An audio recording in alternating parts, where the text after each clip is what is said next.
Afternoon RTI media. నమస్కారం, వార్తలకు స్వాగతం. ముందుగా ముఖ్యాంశాలు.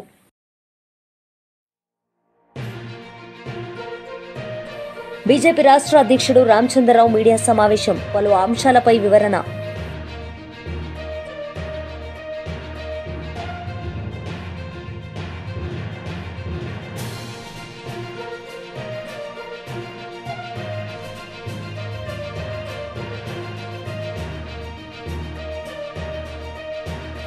పోలిట్ బ్యూరో సభ్యులు వర్ల రామయ్య మీడియా సమావేశం, పలు అంశాలపై వివరణ.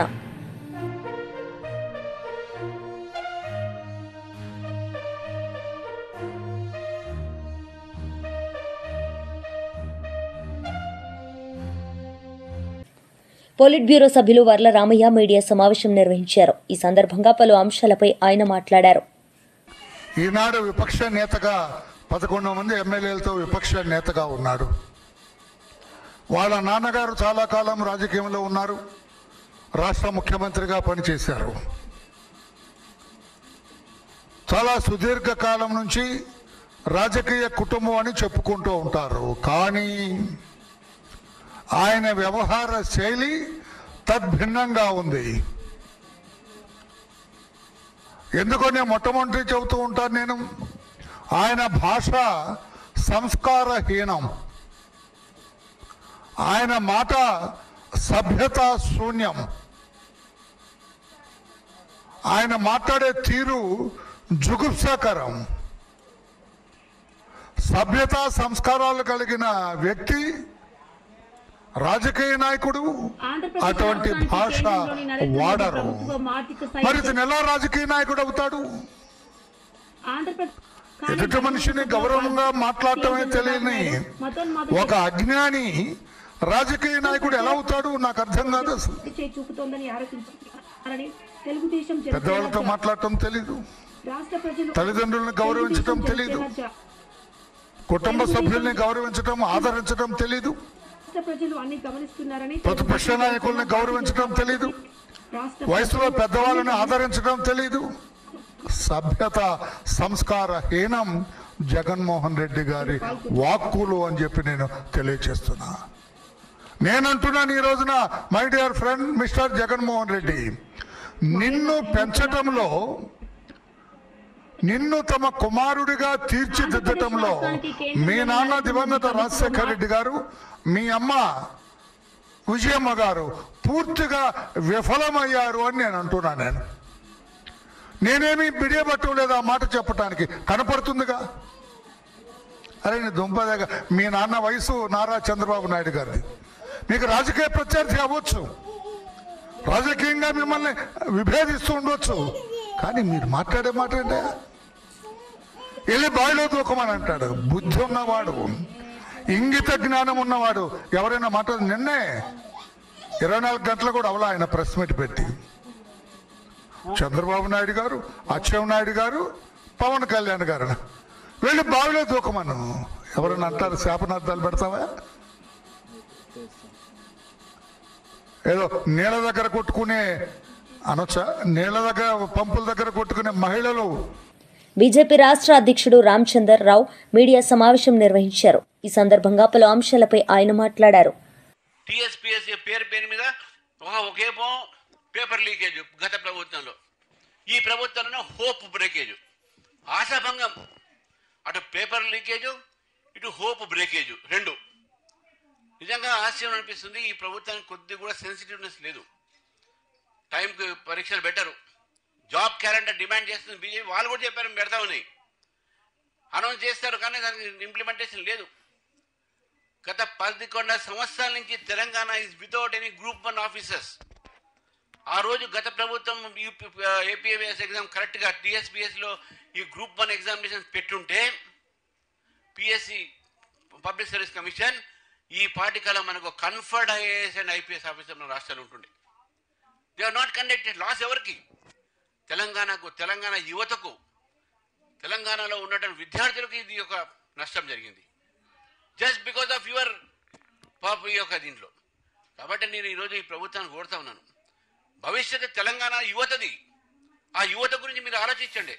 ఇండస్ట్రీస్ నిర్మాణం చేయండి, వాళ్ళకి ఉద్యోగాలు లేవు, ప్రైవేట్ సెక్టర్లో కూడా ఉద్యోగాలు రావట్లేదు. What is the administration you are doing? Congress party has utterly failed. Rural సెక్టార్లో ఫెయిల్డ్, అర్బన్ సెక్టార్లో ఫెయిల్డ్. కేవలం పేపర్ల స్టేట్మెంట్లకు ఒకటి, ఢిల్లీకు రానుపోను ఒకటి, దావోస్ లాంటి ప్రాంతాల్లో పోయి ఇన్ని వేల కోట్లు తీసుకోవాలని చెప్పడం మాత్రమే. కానీ ఈ రాష్ట్రానికి ఇచ్చింది సున్నా. మళ్ళీ సున్నా ఇచ్చే మళ్ళీ కేంద్రం మీద ఏడుస్తారు. ఇది పొరపాటు. ఇది యూ క్రియేట్ యువర్ రెవెన్యూస్. కాబట్టి నేను నిజంగా ఈరోజు బాధ అనిపిస్తూ ఉంది. విద్యార్థుల ఒక బాధ చూస్తూ ఉంటే, రైతుల ఒక బాధ చూస్తూ ఉంటే, ఇది నేను చెప్పాల్సింది. ఇది total Congress government has failed in all front అని చెప్పేసి నేను ఈరోజు భావిస్తూ ఉన్నాను. మై సైడ్ కాళేశ్వరం అన్ని కూడా ఓల్డ్ అయిపోయినాయి. కాళేశ్వరంలో కూడా సెలెక్టివ్ ఇన్వెస్టిగేషన్. మొత్తం కాళేశ్వరం ప్రాజెక్టు 1,20,000. ఆ కాళేశ్వరం ప్రాజెక్ట్ మొట్టమొదటి పెట్టేసి ఓన్లీ మేడిగడ్డ బ్యారేజ్, ఇంక 2 బ్యారేజ్లు వచ్చి అదే నేషనల్ డ్యామ్ సేఫ్టీ ఏజెన్సీ వాళ్ళు ఇచ్చినటువంటి ఒక యాంగిల్లోనే ఈరోజు ఘోష్ కమిషన్ కానీ వీళ్ళ సిబిఐ ఇన్వెస్టిగేషన్ పెట్టారు. కానీ ఎంటైర్ కాళేశ్వరం ప్రాజెక్టులో జరిగినటువంటి ఒక ఏవైతే ఉన్నాయో దాన్ని కూడా ఇన్వెస్టిగేషన్లో పార్ట్ చేయాలి అని బీజేపీ డిమాండ్ చేస్తూ ఉంది. ఇది ఓన్లీ మీగర్ పార్ట్, అంటే 10,000 కోట్ల కన్నా ఎక్కువ ఉండదు వరకు. కాబట్టి మిగతా కూడా ఏముండాలి? స్కోప్ ఆఫ్ ది ఇన్వెస్టిగేషన్ ఏదైతే దాని ఒక యాంగిల్, దాని పరిధి ఏది ఉందో ఆ పరిధి పెంచాలి. మేడిగట్ట వరకు, ఇంకో డ్యామ్ బ్యారేజెస్ వరకు 3 ఉన్నాయి. ఒకటి క్వాలిటీ ఆఫ్ కన్స్ట్రక్షన్స్, ఒకటి రెండోది దాంట్లో ఇన్వాల్వ్మెంట్ కరప్షన్, మూడోది మెయింటెనెన్స్. ఈ మూడిట్లో కూడా వాళ్ళు ఇన్వెస్టిగేట్ చేయాలి.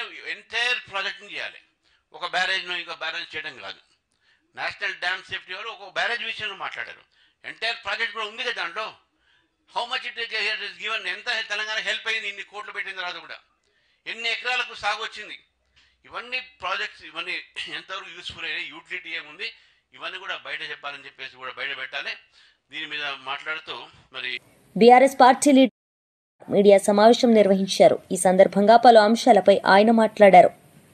మేము ఎంత ఎక్స్పోజ్ చేస్తుంటే మమ్మల్ని అంతా అణిచివేసే విధంగా పనిచేసింది. హైడ్రా విషయంలో కానీ, మూసీ విషయంలో కానీ బాధితుల తరఫున పోరాడింది బీఆర్ఎస్ సోషల్ మీడియా. అలాంటి బీఆర్ఎస్ సోషల్ మీడియాని అణిచివేస్తే ప్రజలు పడుతున్న బాధల్ని మనం తెలియకుండా చేయొచ్చు. ఆ గొంతులని మనం అణిచివేయాలనే విధంగా, ఏ విధంగా అంటే పోలీస్ రాజ్యం అంటే ఎట్లుంటుంది అనేది ఈ 20 నెలల కాంగ్రెస్ ప్రభుత్వం చూపించింది. ఎంత విచిత్రం అంటే, ఒక కేసు పెడితే, ఒక పోస్ట్ పెడితే దాన్ని రీట్వీట్ చేసినందుకు కేసు పెట్టారు, అంటే రీపోస్ట్ చేసినందుకు కేసు పెట్టారు. ఇది ఎక్కడ కూడా దేశంలో జరిగి ఉండదు. సరే ఒకటి పెట్టారు కదా, దానికి బెయిల్ వచ్చిందంటే ఇంకొక కేసు పెట్టారు. ఆ కేసు ఏంటిది? అది కూడా మళ్ళీ ఒక రీపోస్ట్ చేసినందుకు. ఇంత దుర్మార్గంగా ఈ కేసులు పెట్టేది ఎవరు అంటే, మా మనోభావాలు దెబ్బతిన్నాయని ఏ కాంగ్రెస్ కార్యకర్తలో పెట్టలేదు, కాంగ్రెస్ పార్టీ నాయకులో పెట్టలేదు, పోలీస్ అధికారులు పెట్టారు. పోలీస్ అధికారులు ప్రజల ఇబ్బందుల్ని ప్రభుత్వానికి తీసుకొచ్చే విధంగా, ప్రభుత్వం దృష్టికి తీసుకొచ్చే విధంగా సోషల్ మీడియాలో పోస్ట్ పెడితే పోలీస్ కానిస్టేబుల్ మనోభావాలు దెబ్బతిన్నాయట. ఇది ఎక్కడైనా ఉంటుందా అండి? ప్రజల సొమ్ముతోని జీతాలు తీసుకునే ప్రభుత్వ అధికారులు మీరు ప్రజా సమస్యల్ని ఎక్స్పోజ్ చేస్తే మీ మనోభావాలు దెబ్బతింటాయా? ఈ విధంగా 2 కేసులు, ఒకటి రామగుండంకి సంబంధించిన జి సతీష్ అనే పోలీస్ కానిస్టేబుల్ ఒక కేసు పెట్టిండు. అదేవిధంగా కరీంనగర్కి సంబంధించిన వసీం అక్రమ్ పోలీస్ కానిస్టేబుల్ ఒక కేసు పెట్టారు. వీళ్ళు పెట్టిన కేసు ఎందుకు, దేనికోసం పెట్టారు అంటే, ఈ పోస్ట్ చేసినందుకు, ఈ పోస్ట్ మా బీఆర్ఎస్ హ్యాండిల్లో పోస్ట్ చేస్తే దీన్ని రీపోస్ట్ చేసినందుకు కేసు పెట్టారు. ఏమున్నది దీంట్లో? No vision no mission, only 20% commission. కాదా? ఇది వాస్తవం కాదా? సెక్రటేరియట్లో కాంట్రాక్టర్లు ధర్నా చేసింది వాస్తవం కాదా కమిషన్ల కోసం? ఇదే కదా మేము చెప్పింది.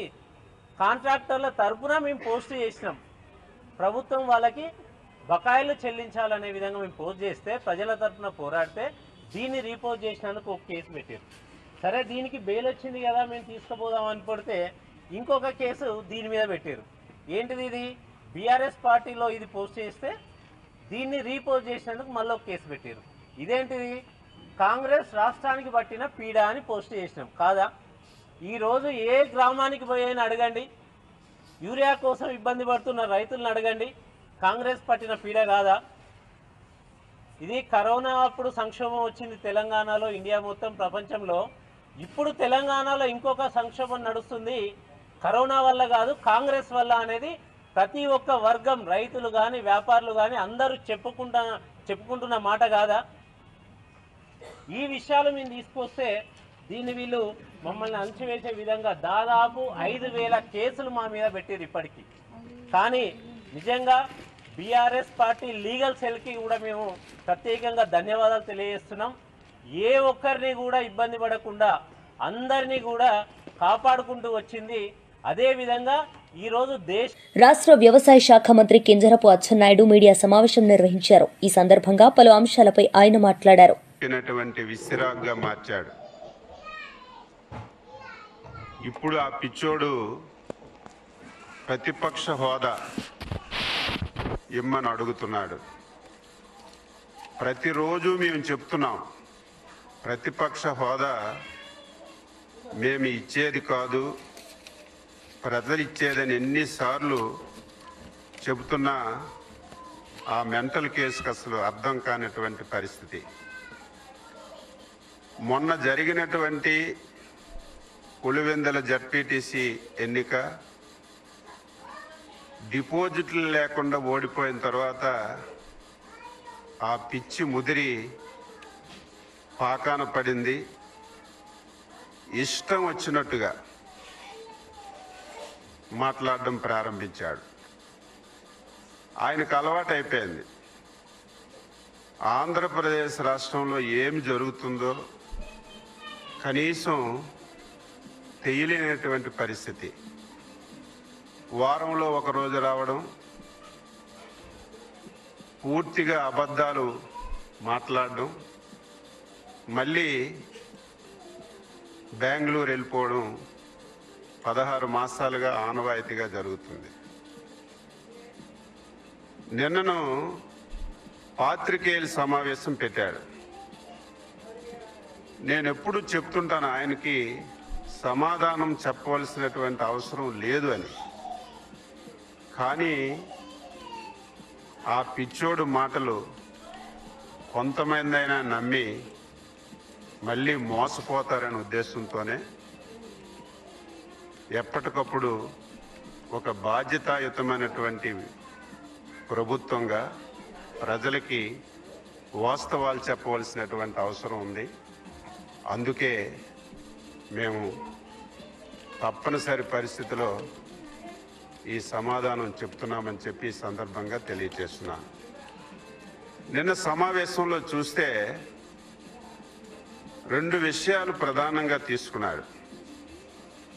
ఒకటి మెడికల్ కాలేజీలు, 2 రైతు సమస్యలు. ఈ రెండింటి మీద పూర్తిగా అవగాహన లేనటువంటి వ్యక్తి 5 సంవత్సరాలు ఒక రాష్ట్రానికి ముఖ్యమంత్రిగా చేసినటువంటి వ్యక్తి ఆ స్థాయిలో మాట్లాడతాడని నేను ఊహించలేదు. ప్రధానంగా రైతుల గురించి మాట్లాడారు. రైతుల గురించి మాట్లాడే నైతిక హక్కు నీకెక్కడుందని చెప్పి సందర్భంగా తెలియచేస్తున్నాను. 5 సంవత్సరాలు మాట్లాడితే నా హయాంలో ఒక్క రైతైనా రోడ్డు మీదకి వచ్చాడా అని చెప్పి మాట్లాడుతున్నాం. నేను సూటిగా అడుగుతున్నాను, నువ్వు పరిపాలించినటువంటి 5 సంవత్సరాలు 2019 నుంచి 24 వరకు ఈ రాష్ట్రంలో ప్రజాస్వామ్యం అసలు ఉందా? ఎవరైనా సరే బయటకు వచ్చి మాట్లాడే అవకాశం నువ్వు కల్పించావా? మాలాంటి పార్టీకి, మాలాంటి నాయకులకు కూడా కనీసం నోరు విప్పి మాట్లాడే అవకాశం లేకుండా చేసి, మా ప్రభుత్వంలో ఒక్కసారైనా సరే రైతులు రోడ్డు మీదకి వచ్చారని నిస్సిగ్గుగా నువ్వు మాట్లాడుతుంటే ఈరోజు ఆశ్చర్యం కలుగుతుంది. ఈరోజు ప్రధానంగా యూరియా సమస్యను నువ్వు తీసుకొచ్చావు. యూరియా ఈ దేశంలో కేంద్ర ప్రభుత్వం అందులో మాజీ మంత్రి పేర్ని నాని మీడియా సమావేశం నిర్వహించారు. ఈ సందర్భంగా పలు అంశాలపై ఆయన మాట్లాడారు. రాముడి విగ్రహాన్ని ధ్వంసం చేసి ఇన్నేళ్లయింది, ఇవాళ మాట్లాడుతున్నారు. మర్చిపోదామా నారసింహుడి రథాన్ని ధ్వంసం చేసిన మూర్ఖులను? మర్చిపోదామా పల్లె పల్లెలో మత మార్పిడిలతో హైందవ మత ధ్వంస రచనకు ప్రోత్సహించిన దుర్మార్గులను? మర్చిపోదామా గణేశుడి మండపాల్లో మాంసాహారాన్ని పంపిణీ చేసిన సనాతన వ్యతిరేకులను? క్లోజప్లో కుదిరితే మాధవ్ గారు కష్టపడి ఆయన రాసి పెట్టుకున్నటువంటి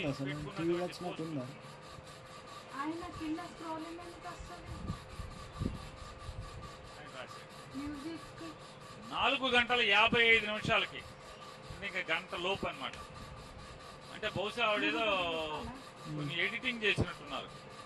అంటే కింద ఆయన ఖండిద్దాం హిందూ వ్యతిరేక విధానాలను అమలు చేస్తున్న వైఎస్ఆర్సీపీ దమనకాండను బహుశా ఆ మొక్క తీసేసినట్టుంది. ఇద్దరు ఒక టైంకి పెట్టినట్టున్నారు. కాబట్టి ఆవిడ మళ్ళీ లాస్ట్ లో ఎడిట్ చేసి ఆ మొక్కలు అయిపోయింది కాబట్టి 4:55కి ఎడిట్ చేసినట్టున్నారు. ఆవిడ కూడా మర్చిపోదామా మన రఘురాముడి తలను ధ్వంసం చేసిన మతోన్మాదులను అక్షరం పొల్లుపోకుండా ఇద్దరు కలిసి ఒకే పోస్ట్ పెట్టారు. ఏంటి దీని అర్థం ఏంటి? నారా చంద్రబాబు నాయుడు గారు ఆఫీస్ నుంచి టైప్ చేసి వాట్సాప్ చేస్తే పెడతారు.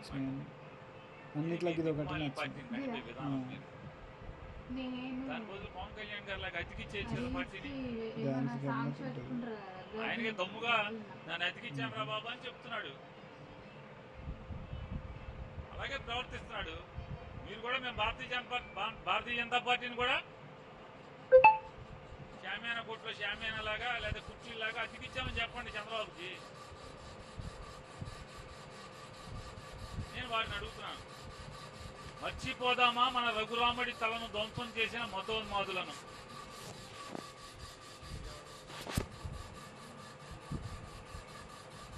మీరు మర్చిపోవద్దు. కానీ మీరు మర్చిపోయిన విషయం ఏంటంటే ఆ రఘురాముడి తలను ధ్వంసం చేసిన వాడు ఎవడు?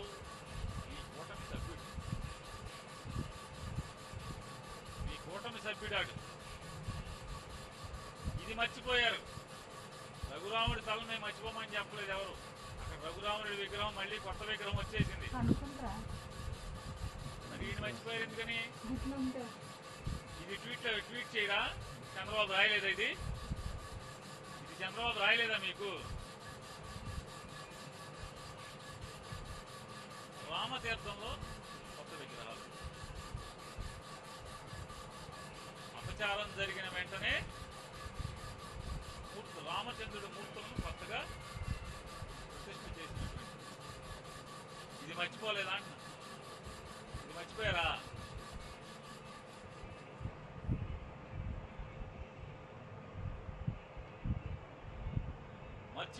మాజీ మంత్రి గుడివాడ అమర్నాథ్ మీడియా సమావేశం నిర్వహించారు. ఈ సందర్భంగా పలు అంశాలపై ఆయన మాట్లాడారు. ప్రభుత్వం చేస్తున్నటువంటి అన్యాయాలు, అక్రమాలని ప్రజల ముందు పెట్టేటువంటి కార్యక్రమాన్ని కూడా నేను జగన్మోహన్ రెడ్డి గారు నిన్న వారి పత్రికా సమావేశంలో చెప్పడం మీరు అందరూ కూడా చూశారు. అయితే ఈరోజు స్థానికంగా అనకాపల్లి జిల్లాకి, ఎందుకంటే ఇదివరకు ఉమ్మడి జిల్లాలు ఉన్నప్పుడు విశాఖపట్నానికి ఆంధ్ర మెడికల్ కాలేజ్ ఉండేది. ఆ రోజు మా హయాంలో జిల్లాల పునర్విభజన అయిపోయిన తర్వాత 26 జిల్లాల్లో కూడా 26 మెడికల్ కాలేజీలు ఉండాలి. అప్పటికే రాష్ట్ర ప్రభుత్వంలో ఉన్నటువంటి కేవలం 11 మాత్రమే ఉన్నాయి. మరికొన్ని పెద్ద జిల్లాలకి ఒక దగ్గర అవసరమైన దగ్గర 2 లేదా మిగిలినటువంటి ప్రతి ప్రాంతంలో కూడా ఉండాలనేటువంటి ఉద్దేశంతో 17 మెడికల్ కాలేజీని 8,500 కోట్ల రూపాయలు పెట్టి ప్రతి ఒక్క మెడికల్ కాలేజీకి ఒక సూపర్ స్పెషాలిటీ హాస్పిటల్ని జతపరిచి 500 కోట్ల రూపాయలు వెచ్చించి ప్రతి మెడికల్ కాలేజ్ కూడా 500 కోట్ల రూపాయలు కేటాయించి 8,500 కోట్ల రూపాయలు ఖర్చు చేసి ప్రజలకు అందుబాటులో తీసుకురావాలనేటువంటిది ఆ రోజు జగన్మోహన్ రెడ్డి గారి తాలూకు ఉద్దేశం. గతంలో మీ అందరికీ తెలుసు, విజయనగరం కానీ లేదా మచిలీపట్నం కానీ ఇలా 5 కాలేజీలని మేము ప్రభుత్వంలో ఉండగా జగన్మోహన్ రెడ్డి గారు ముఖ్యమంత్రిగానే ప్రారంభించారు. క్లాసెస్ నడుస్తూ ఉన్నాయి. 5 మెడికల్ కాలేజీలకి 150 సీట్లు చెప్పిన, అంటే 750 మెడికల్ సీట్స్ని ముఖ్యంగా పేదవాడికి అందుబాటులో తీసుకొచ్చేటువంటి కార్యక్రమం ఆ రోజు మా ప్రభుత్వం చేసింది. పేదవాడికి వైద్యం అందించాలన్నటువంటి ఉద్దేశంతో ఒక తాపత్రయం, పేదవాడి కుటుంబం నుంచి ఒక డాక్టర్ని చేయాలనేటువంటిది ఒక తాపత్రయం జగన్మోహన్ రెడ్డి గారు. పేదవాడికి ఉచిత వైద్యం, ఉచిత విద్య వారికి అందుబాటులో తీసుకొని వస్తే వారు రేపు భవిష్యత్తులో రాష్ట్రానికి, మన ప్రాంతానికి ఉపయోగపడతారు, వారి కుటుంబాలు పేరు నిలబెడతారు, వారు పుట్టినటువంటి ప్రాంతాన్ని పేరు నిలబెడతారు అనేటువంటి తాపత్రయంతో జగన్మోహన్ రెడ్డి గారు పనిచేశారు. గతంలో రాజశేఖర రెడ్డి గారు ఫీజు రీయింబర్స్మెంట్కి తీసుకొని వచ్చి ఈరోజు వేలాది మంది, లక్షలాది మంది ఇంజనీర్లు తయారు చేశారు. ఒక కూలి పని చేసుకునేటువంటి ఒక సోదరుడు వారి కుటుంబంలో మళ్ళీ తన బిడ్డ పుడితే ఆ బిడ్డ మళ్ళీ కూలి పనే చేసుకోవాలా అనేటువంటి బాధతో, దుఃఖంతో అనేక తరాలుగా మా కుటుంబం ఇలాగే చితికిపోయిందని చెప్పి బాధపడుతున్నటువంటి తరుణంలో ఒక పేదవాడి ఇంట్లో కూడా ఒక ఇంజనీర్ని తయారు చేయొచ్చు ప్రభుత్వం తలుచుకుంటే అనేటువంటి ఉద్దేశంతో ఫీజు రీయింబర్స్మెంట్ లాంటి గొప్ప పథకాన్ని తీసుకొచ్చినటువంటి గొప్ప నాయకుడు రాజశేఖర రెడ్డి గారు. ఫీజు రీయింబర్స్మెంట్ కానీ, లేదా పేదలకు ఉచిత కరెంటు కానీ, లేదా 104 కానీ, 108 కానీ, పేదవాడికి వైద్యం అందక అనేక ప్రాణాలు పోతా ఉన్నాయి. ప్రాణం అంటే కేవలం ఉన్నవాడిదే కాదు, లేనివాడిది కూడా ప్రాణమే. వాడిని మాజీ మంత్రి శ్రీనివాస్ గౌడ్ మీడియా సమావేశం నిర్వహించారు. ఈ సందర్భంగా పలు అంశాలపై ఆయన మాట్లాడారు. రెగ్యులర్గా బీసీలకు ఇచ్చినటువంటి హామీలు ఏంటి, వాళ్ళు ఏం చేస్తున్నారు, 42% రిజర్వేషన్ మీద మద్రాసు పర్యటన నుంచి మొదలుకుంటే కంటిన్యూగా మేము దశల వారీగా అందరితో చర్చించుకొని వాళ్ళు ఏం చేస్తారో చూద్దామని చెప్పి మేము దాని మీద విశ్లేషించి ఈరోజు మాట్లాడుతూ ఉన్నాం. వాళ్ళు 15 నాడు సభ పెడుతున్నారు కనుక ముఖ్యంగా ఈరోజు రాష్ట్ర వ్యాప్తంగా గ్రూప్ 1 రద్దు చేయాలి, అది విద్యార్థుల నుంచి వచ్చిన డిమాండ్. మోసపూరితంగా అమ్ముకున్నారు వాళ్ళు. అసలు ఒక్క నియామకం ఒక్కటి కూడా టెస్ట్ పెట్టకుండా, నోటిఫికేషన్ లేకుండా ఇచ్చినామని చెప్తుర్రు. బీఆర్ఎస్ ప్రభుత్వం ఇచ్చినటువంటి నోటిఫికేషన్ల పత్రాలు ఇస్తూ మేమే చేసినామని చెప్తుర్రు. పచ్చి మోసం మా కళ్ళ ముందర మేమే చూస్తున్నాం. ఇంత అబద్ధాలు ఆడతారా అని చెప్పి ఆశ్చర్యపోతున్నాము. మరి ఇలా దాదాపు 1,60,000 ఉద్యోగాలు బీఆర్ఎస్ పార్టీ ఇచ్చినా కూడా ఏమి ఇవ్వలేదని చెప్పి మోసం చేసి వాళ్ళు ఇచ్చిన ఉద్యోగాలు వీళ్ళిస్తూ వాళ్ళు ఏదో ఉద్ధరిస్తున్నామని చెప్పి గ్రూప్ 1 నిర్వహించి పూర్తి అవకతవకలు చేసి ఇలా బజార్న పడేసి 2 లక్షల ఉద్యోగాలకు సున్నబెట్టి మాయమాటలతో చెప్తున్నారు అని ఆధారాలతో సహా టీఎస్పీఎస్ చైర్మన్కి ఇచ్చి రాష్ట్ర వ్యాప్తంగా ఆందోళన చేస్తుంటే ఆనాడు స్వేచ్ఛ ఇస్తాం, మాది పెద్ద స్వేచ్ఛ ప్రభుత్వం మాది అని అన్నారు. యూనివర్సిటీలలో స్వేచ్ఛగా తిరగొచ్చు అన్నారు. ఇప్పుడు అక్కడ ముళ్ళ కంచెలే, ఇక్కడ ముళ్ళ కంచెలే, ఇవాళ విద్యార్థులు అరెస్ట్ చేస్తున్నారు. కనుక వెంటనే విద్యార్థులను రిలీజ్ చేయాలి. ఒక్క దెబ్బ విద్యార్థుల మీద పడ్డా దానికి ప్రతీకారంగా మరి ఎదుర్కోవాల్సిన పరిస్థితి వస్తుంది. కనుక వాళ్ళ న్యాయమైన డిమాండ్ మీద మీరు విచారణ చేయించండి. మీరు అంటారు కదా దానికి సిబిఐ అని అంటారు కదా, దీని మీద కూడా చెప్పారు, సిబిఐ విచారణ చేయించండి. మీ సంస్థల మీద మీకు నమ్మకం లేదు కదా, వాళ్ళకి ఇచ్చేయండి, ఇచ్చి నిరూపించండి. అసలు ఏం లేదు, జీరో, వీళ్ళు చెప్పింది మా వాస్తవం కాదని చెప్పి నిరూపించుకోండి. తెలియజేస్తూ ఈరోజు ముఖ్యంగా దాదాపు 60% జనాభా గల బడుగు బలహీన వర్గాల వాళ్ళు మా పరిపాలనలో కేసీఆర్ గారి ముఖ్యమంత్రిగా ఉన్నప్పుడు ఎన్నో హామీలు ఇచ్చినా కూడా, ఎన్నో హామీలు నెరవేర్చినా కూడా, ఈయన హామీలను కూడా ప్రవేశపెట్టి ఎన్నో పథకాలు ప్రవేశపెట్టినా కూడా మరి వీళ్ళందరినీ అంతకన్నా ఎక్కువ చేస్తాం మేము. వాళ్ళు గొర్రెలు ఇస్తే మేము డబ్బులే ఇస్తాం. వాళ్ళు 1000 కోట్ల చేప పిల్లలు చేస్తే మేము 2000 కోట్లు తీసుకొస్తాం. వాళ్ళు 5 లక్షల ఎక్స్గ్రేషియా ఇస్తే గీతా కార్మికులకు మేము 10 లక్షలు ఇస్తాం. అట్లా వాళ్ళకు ఏదో ఒక డబుల్ ట్రిపుల్ చెప్పుకుంటూ పోయినరు, మోసపోయినరు, ఓట్లు వేసిండ్రు. సరే వేసిండ్రు. మేము కూడా రమణన్న కానీ మా వినయన్న కానీ మేము కానీ అనేక ఉద్యమాల నుంచి వచ్చినట్టు వాళ్ళం. మేము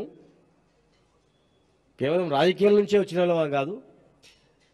ప్రజా ఉద్యమాలు, ఒక ప్రాంతీయ ఉద్యమాలు, ఒక రాష్ట్ర ఉద్యమాలు, ఆ కోవ నుంచి వచ్చినటువంటి వాళ్ళం. మరి ఈ జాతిలో పుట్టినాం కనుక ఈ జాతుల గురించి కూడా కొట్లాడేటువంటి వాళ్ళం మేము.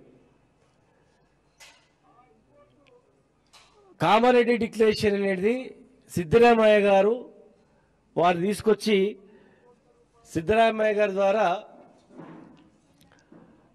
నవంబర్. వార్తలు ముగించే ముందు ముఖ్యాంశాలు మరోసారి.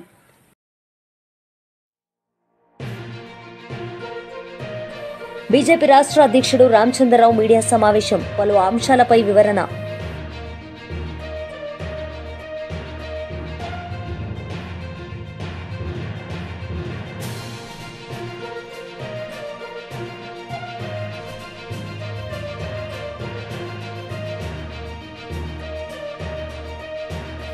పోలిట్ బ్యూరో సభ్యులు వర్ల రామయ్య మీడియా సమావేశం, పలు అంశాలపై వివరణ.